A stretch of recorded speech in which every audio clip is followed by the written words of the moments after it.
Burnout is on the rise across the U.S. Experts say it's at an all-time high since the spring of 2021. Ooh, today, psychologist Dr. Laura Saunders is here to give us some tips to help keep that burnout at bay. Good morning, Doc. How are you on this Friday Eve? Hello, friends. Happy Thursday or Friday Eve. And here we are talking about burnout, but that's clearly not a sign of burnout that you want to speed along the week. So, what exactly is burnout? What does it mean? So it really has to do with a feeling of energy depletion, cynicism, and negativism about the work that you're doing, and about the meaning that it creates. And any job has meaning, but it's really about the negativism and the absolute energy depletion. I mean, you're talking to two moms here on the couch. I think that we can attest that we've experienced burnout at one time or another, and it's so hard because it puts you into such a spiral where it feels like you can't control everything around you because you're like grasping for straws. You know, it's hard to divvy out your energy when you're being pulled in so many different directions. How do we deal with that, Doc? So I think one of the important things that you noted is control, right? So the reality is we do not have any control, or such minuscule control. And the more we try to exert control, the worse it gets. So what that starts with is a shift in your mindset.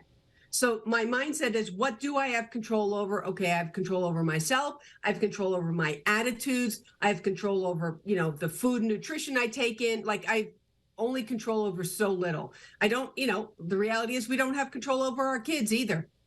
We can set up parameters, we can set up guidelines, but at the end of the day, they have to make good decisions. So the more we recognize what we do and don't have control over, the better it'll be for our well-being. Now, is there a reason why so many people are feeling this way now compared to, a few years ago?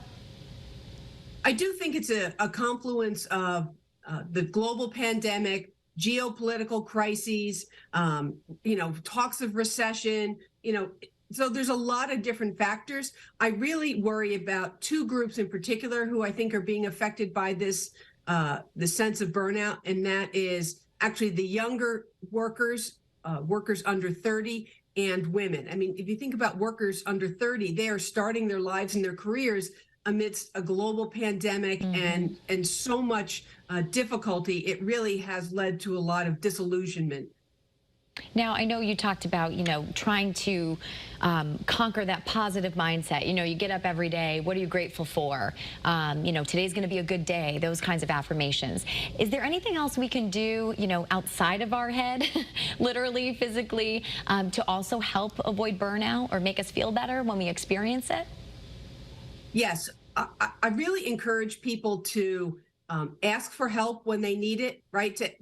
We don't have to know everything and be able to do everything. Asking for help, the flip side of asking for help is setting boundaries. So it's okay, in certain situations, it's okay to say no. And conversely, taking time outside of work to feel rejuvenated, to actually separate your workday in your home life. To really, that's another boundary that you set. And so take time for self-care, going on walks, the weather's getting a little nicer, getting outside, really separating work and outside of work in your home life, trying to invest a little time and energy in your lives and in your families. It's hard to do that, though. When you are feeling that way, it's hard to make time for yourself and self-care. Right? Absolutely. I mean, you're in the throes of it. Yeah. We talk about it all the time, It's any advice on that? So it is really hard. And so it's just focusing on one day at a time. It's not like I need to exercise 4 times in the next week. It's what can I do for myself today that will help me feel a little bit better? Yeah. And so it's really focusing on as much of the here and now as possible and not worrying so much about the future. What can I do for myself today? What can I do for myself in the next hour? If I get a cup of tea in the next hour, it'll help me feel a little bit better, right? So doing little things to bring you a sense of peace or contentment or, even a little bit of joy, that can be helpful. So keep things as narrow focused as possible. Awesome advice there. Thank you so much. Psychologist and director of the Hartford Healthcare Center for Gender Health, Dr. Laura Saunders. We'll see you next week. Have a great day.